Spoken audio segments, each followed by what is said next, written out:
ทุกคนขอให้ผมเรียนเสียงสิ่งต่างๆเหล่านี้ง่ายมากดูเสียงแรกเสียงหมาเฮ้ยทุกคนหมากำลังมาหนีแล้วระวังมันกัดหมาพุดเดิ้ลตัวเล็กๆแม่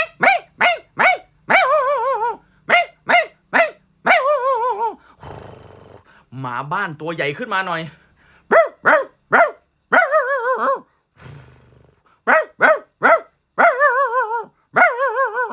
หมาล็อตไวเลอร์ตัวใหญ่ๆ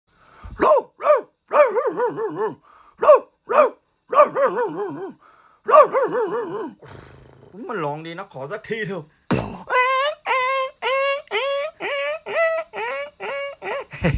โทษทีนะหมาใครก็ไม่รู้พี่ตีเบาๆเอง